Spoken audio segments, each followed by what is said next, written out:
E, já aproveitando, né, convidamos, então, nosso irmão, né, João Atílio, para fazer a palestra da noite. Seja bem-vindo, fique à vontade na nossa casa. Irmão João. Oi, boa noite a todos. Tem um slide aí, viu, Mariana?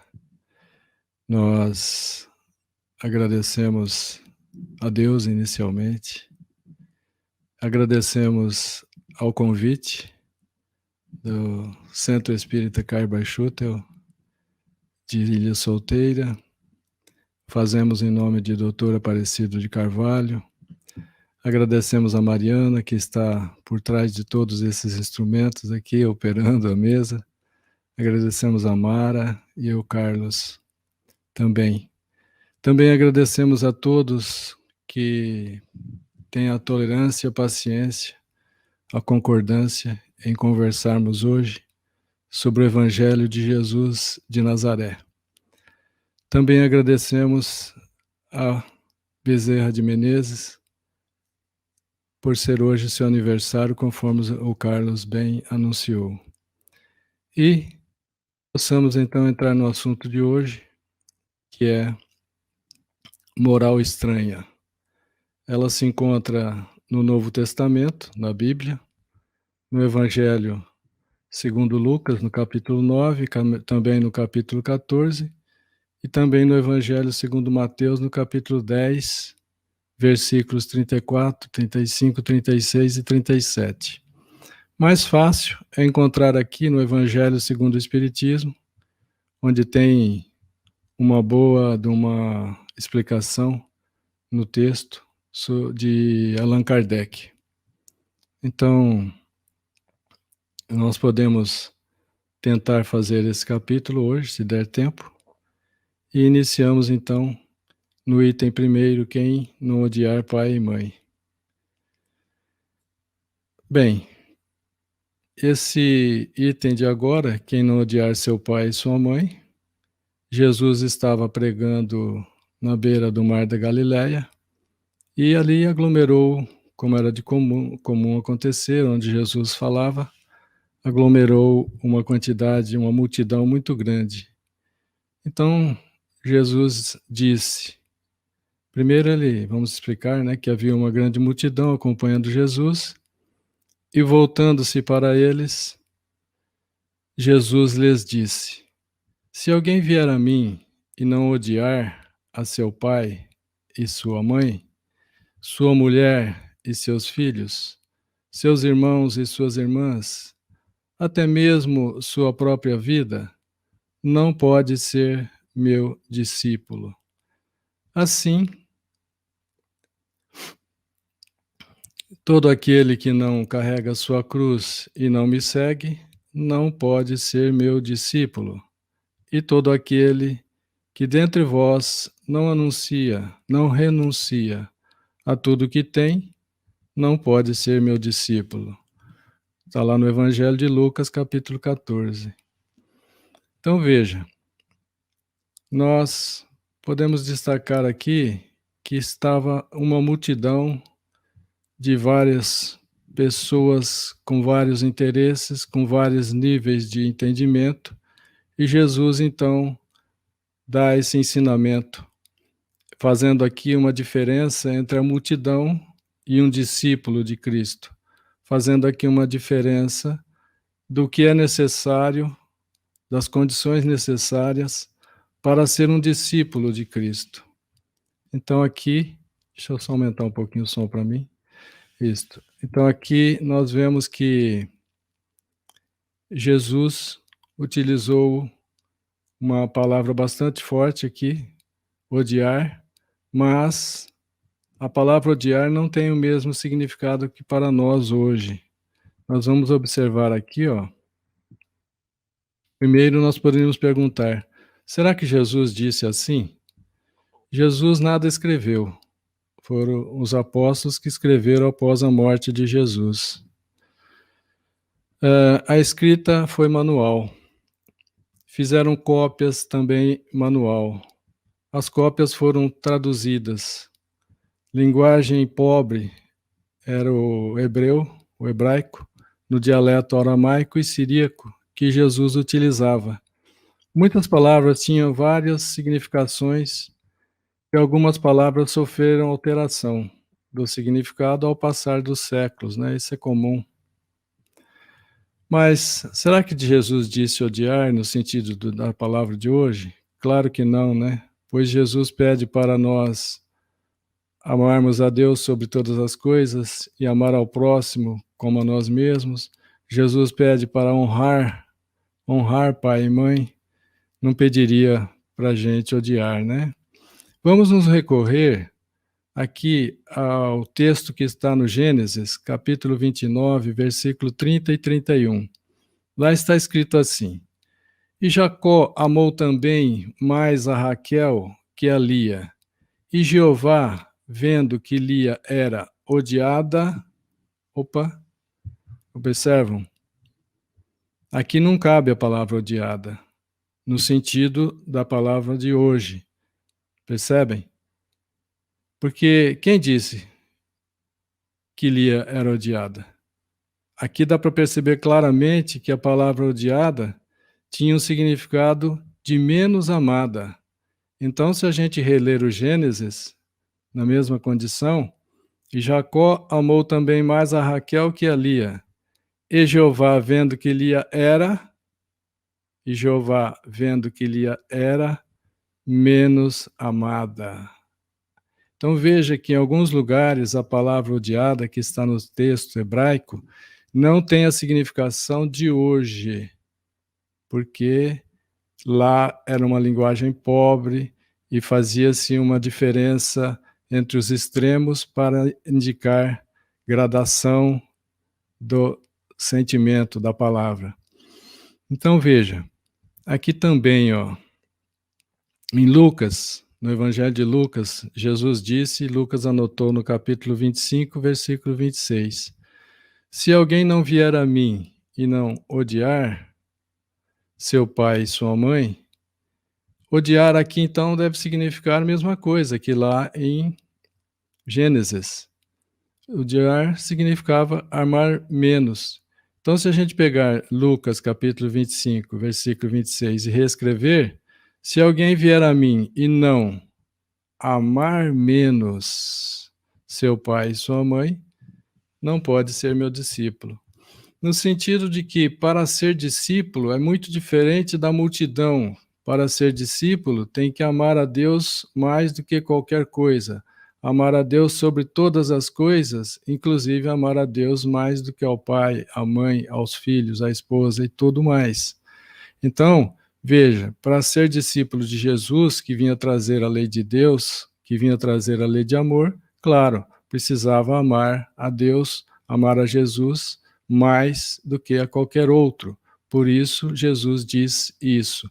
Essa é a condição necessária para ser discípulo de Jesus. Porque aquela multidão que estava caminhando atrás de Jesus, muitos ali poderiam achar que poderiam ser um discípulo de Jesus. Só que as condições necessárias são mais rigorosas, né? Então vamos para frente. Já em Mateus, bom, aqui então se a gente reescrevesse esses mesmos textos, quem não amar menos seu pai e sua mãe, tirando o odiar, né? Quem não odiar seu pai e sua mãe, a gente substitui então por quem não amar menos seu pai e sua mãe. Aí a gente pode reescrever, olha, havia uma grande multidão acompanhando Jesus e, voltando para eles, Jesus lhes disse, se alguém vier a mim e não amar menos seu pai e sua mãe, sua mulher e seus filhos, seus irmãos e suas irmãs, e até mesmo sua própria vida, não pode ser meu discípulo. Claro. E aqui, continuando conforme estava lá escrito, assim, todo aquele que não carrega a sua cruz e não me segue, não pode ser meu discípulo. E todo aquele que dentre vós não renuncia a tudo que tem, não pode ser meu discípulo. Né? Então, nós só reescrevemos, tirando a palavra odiar.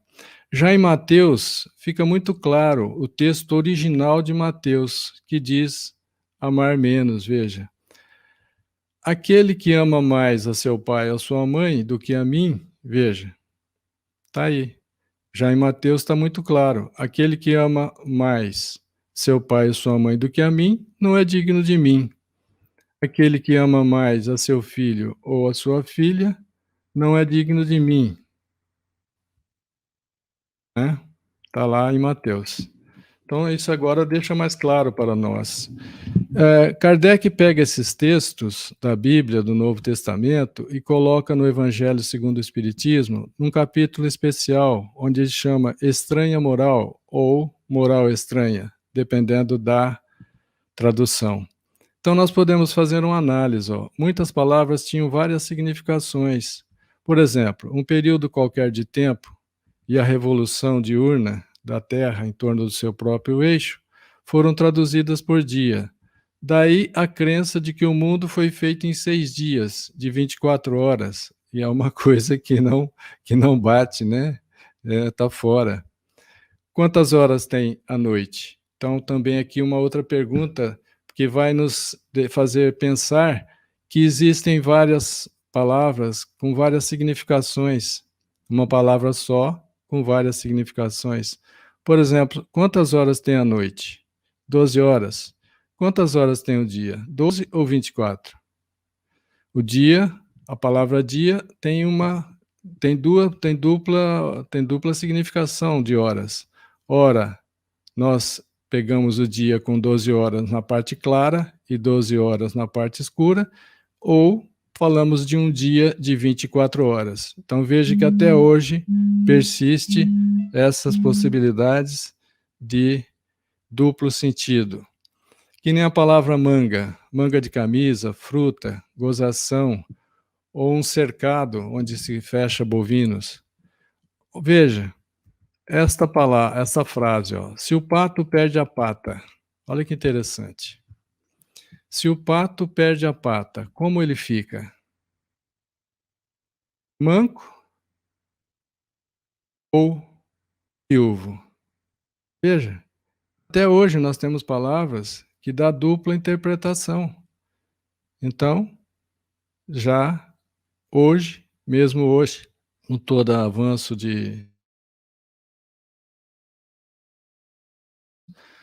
pobreza de linguagem, nós teríamos que ter uma palavra para cada pensamento. Isso é impossível. Então, nós temos palavras que revestem vários pensamentos, né? Aqui no caso do pato que perde a pata, nós estamos falando da pata membro ou da pata esposa. Então fica essa dúvida. Mas, sobre os ensinamentos de Jesus, com todos os ensinamentos que ele trouxe, nós podemos montar um quebra-cabeça sem a menor dúvida de que Jesus veio trazer a lei de Deus, que é a lei de amor. Então não sobra dúvida. O próprio Sermão da Montanha, as bem-aventuranças, são suficientes para trazer a doutrina clara de Jesus. A doutrina de Jesus é muito clara. Então, esses quebra-cabeça dessas palavras é só uma questão de interpretação, mas cada coisa no seu lugar, deixando muito claro para nós que a doutrina do Cristo, a doutrina de Jesus de Nazaré, é a lei de Deus, e a lei de Deus é a lei de amor. Então, por exemplo, o universo foi feito com o amor de Deus, pelo amor de Deus, para o amor de todos seus filhos. Então, nós podemos analisar, temos muitas informações sobre a lei de Deus. Jesus veio nos ensinar a lei de Deus? Veio, que é a lei de amor. Mas veio também veio profetas, como Moisés, outros profetas também, apóstolo Paulo, Sócrates, Francisco de Assis, Maomé, Buda, Mahatma Gandhi, Madre Teresa de Calcutá, Francisco de Paula, Cândido Xavier, Divaldo Franco, Pietro Baldi, Irmã Dulce, Buda e etc. Então, realmente, nós não temos por que duvidar que Jesus só trouxe amor. Então, a pobreza de linguagem daria uma interpretação em que nós poderíamos achar que é uma moral estranha, mas basta analisarmos, basta estudarmos o texto, que é muito claro o que Jesus veio dizer para todos nós. É que nesse próximo item, olha, da moral estranha, deixai os mortos enterrar os seus mortos. Jesus disse a um outro, que estava por ali, e ele disse assim para esse jovem: segue-me. E esse jovem lhe respondeu: Senhor, permita que eu vá primeiro enterrar meu pai. Ora, Jesus, permita que eu vá primeiro enterrar meu pai. Jesus lhe disse: deixai os mortos enterrar os seus mortos, mas, quanto a vós, ide anunciar o reino de Deus. Está lá em Lucas, né? Capítulo 9, versículos de 59 e 60. Então, deixai os mortos enterrar os seus mortos. Por isso, Allan Kardec coloca nesse capítulo de moral estranha. Mas vamos analisar. Veja, deixai os mortos enterrar seus mortos não é censurar o filho que desejava sepultar o pai. Não é isso. O filho pediu para que fosse primeiro sepultar o pai, porque nas tradições daquele povo, o filho deveria lamentar bastante a morte do pai, chorar bastante a morte do pai, para que a herança ficasse para ele, senão ficaria para o Estado. Então, nós temos que entender os costumes daquela época. Veja que não é uma censura que desejava o jovem, não é censurá-lo porque ele desejava enterrar seu pai, mas Jesus também não disse, deixa seu pai sem sepultar. Não, deixai os mortos enterrar seus mortos. Ou seja, lá tinha outras pessoas para enterrar o pai. Deixai os mortos enterrar seus mortos é convite de Jesus para cuidarmos da vida espiritual, ou seja, para que nós passamos a dar mais importância às coisas espirituais do que às coisas da matéria. Acima de tudo, Deus. Amar a Deus sobre todas as coisas e amar ao próximo como a si mesmo. Então fica muito claro que esse jovem já tinha condição de ir anunciar o reino de Deus. Ele já estava despertando para a vida. Porque se nós compararmos a vida espiritual com a vida material, enquanto encarnados, é como que se tivéssemos sepultados, é como se estivéssemos mortos, porque a vida do espírito é muito mais abrangente, muito mais intensa, muito mais forte que a vida natural. Então, enquanto encarnados, aparentemente estamos mortos. Também podemos analisar assim, ó. Não vos inquieteis, né, com o corpo, mas vamos dar preferência ao espírito. A nossa pátria não está na terra, mas nos céus. Quando nós vamos viajar para uma região fria, nós nos preocupamos em levar agasalhos. Ora, nós vamos fazer uma viagem de volta para o plano espiritual. O que tem valor lá? É como o agasalho onde é frio. O que tem valor no plano espiritual são os talentos que devemos desenvolver, conforme Jesus nos aconselhou. Desenvolver os talentos, ou seja, conquistar, adquirir as virtudes, como a fé, a humildade, a caridade e o amor. Então, a reencarnação é apenas transitória. A nossa vida real é no plano espiritual, isso não temos a menor dúvida, né? Então, deixai os mortos enterrar os seus mortos. Aqui, olha, os encarnados, né, deixa esses que aqui valorizam tanto e precisa sepultar, deixa que eles vão lá enterrar os que já desencarnaram. Agora veja, o jovem que lá tinha condição já de ir anunciar o reino de Deus, que fosse anunciar o reino de Deus.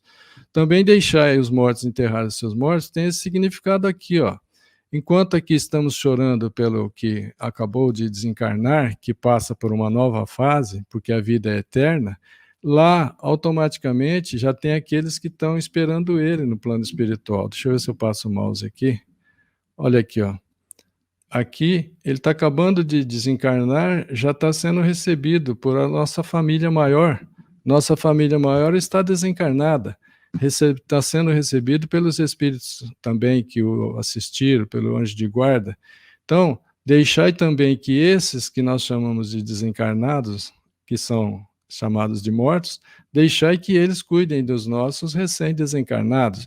Ora, para os nossos recém-desencarnados, nós temos sim que ter um pensamento bom, um pensamento positivo, porque agora, no mundo dos espíritos, em que a linguagem universal é o pensamento, cada pensamento nosso chega no interior do recém-desencarnado como um grito, como uma voz muito forte que bate, fala dentro do seu peito. Então, muito cuidado com as vibrações que nós emitimos para os nossos desencarnados, que sejam vibrações de amor, de gratidão, de paz, de harmonia. Então, podemos continuar. O próximo item. Não vim trazer a paz, mas a divisão. Olha aí. Por isso está lá em Moral Estranha. Não vim trazer a paz, mas a divisão. Em algumas traduções, nós vamos encontrar: não vim trazer a paz, mas a espada. A espada no sentido de que a espada divide. A espada onde passa cortando divide. Então vamos ao texto. Não penseis que vim trazer a paz à terra. Não vim trazer a paz, e sim a espada, pois vim separar o homem de seu pai, a filha de sua mãe e a nora da sogra. Bom, separar a nora da sogra e a sogra da nora não é muito difícil não, né? Mas continuemos. E o homem terá como inimigos aqueles de sua casa. Jesus no Evangelho segundo Mateus, capítulo 10, versículos 34, 35 e 36. Então, Jesus aqui está dizendo que não veio trazer a paz, mas a divisão, a espada que divide. Ora, vamos analisar. Jesus sendo a doçura, a bondade, Jesus sendo a personificação do amor, será que ele disse isso? Será que é blasfêmia? Será que é contradição? Primeiro, ele disse isso. É blasfêmia? Não. E nem contradição. Bom, então Jesus seria um agitador ou um pacificador? Jesus trouxe a lei de Deus, que é a lei de amor. Não há nisso agitador. Não há blasfêmia nem contradição. Essas palavras de Jesus testemunham sua grandiosa sabedoria. O mal viria dos homens e não de Jesus. A divisão viria dos homens. Vamos ver já. Jesus é o médico das almas que veio curar. Remédios provocam uma crise salutar, removendo os males do doente. Muitas vezes nós tomamos um remédio que aparentemente ele tornou-nos numa condição pior, mas é uma crise salutar que depois nós vamos nos harmonizar novamente. Então, a palavras tomadas ao pé da letra geraram muitas seitas, muitas doutrinas e geraram, inclusive, guerras.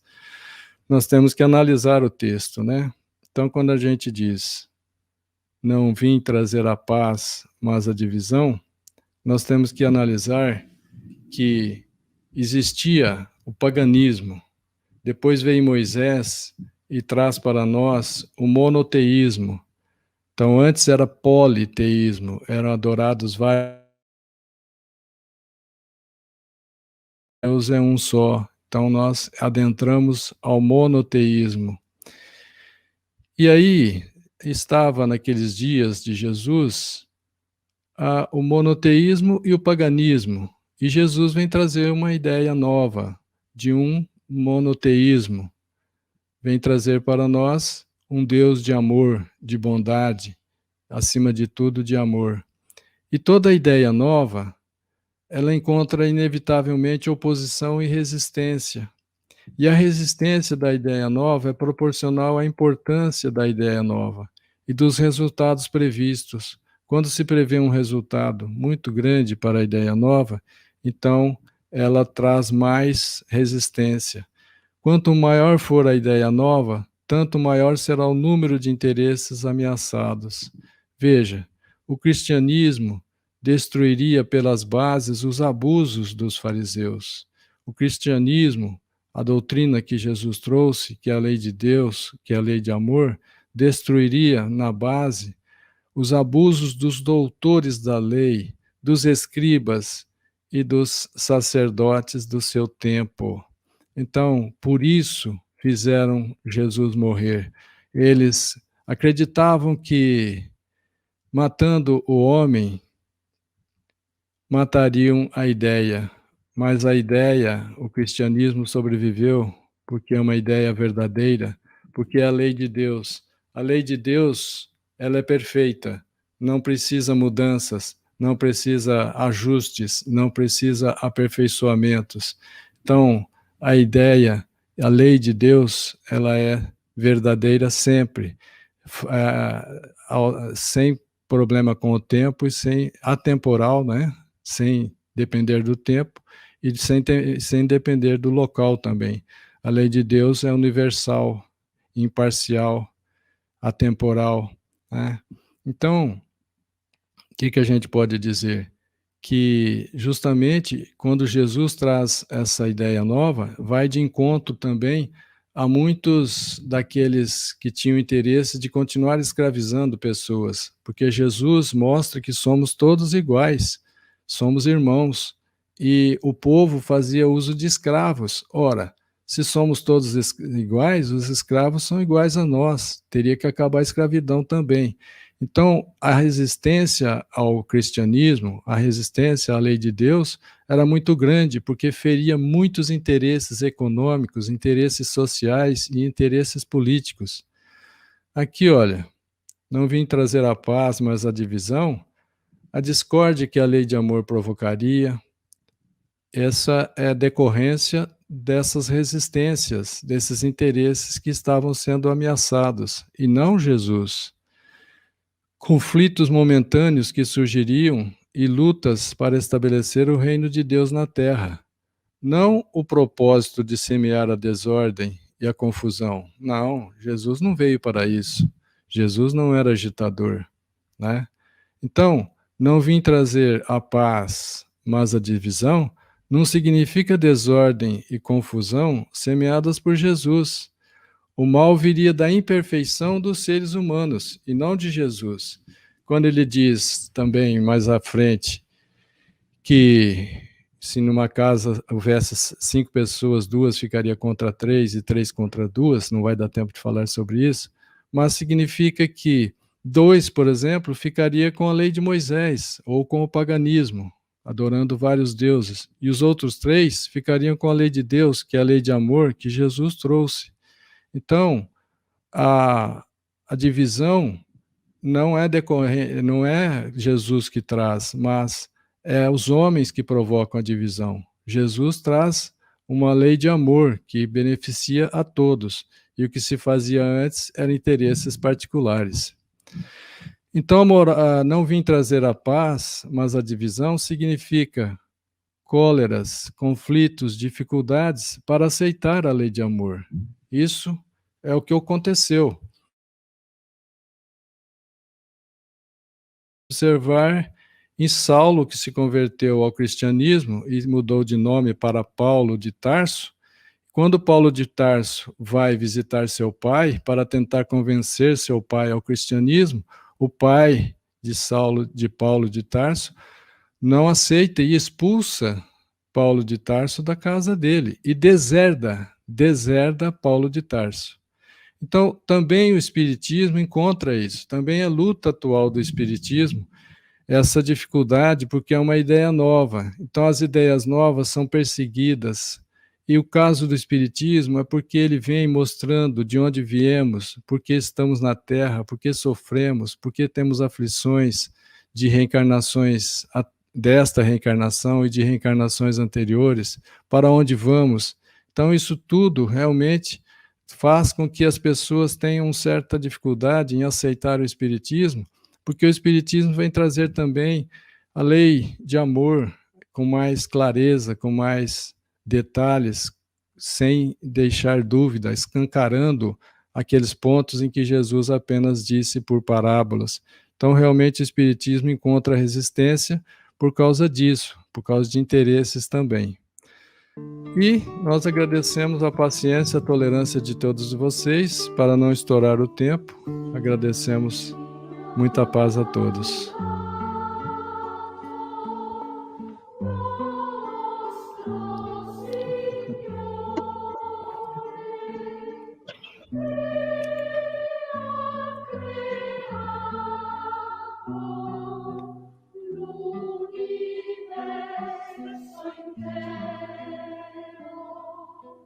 Sim.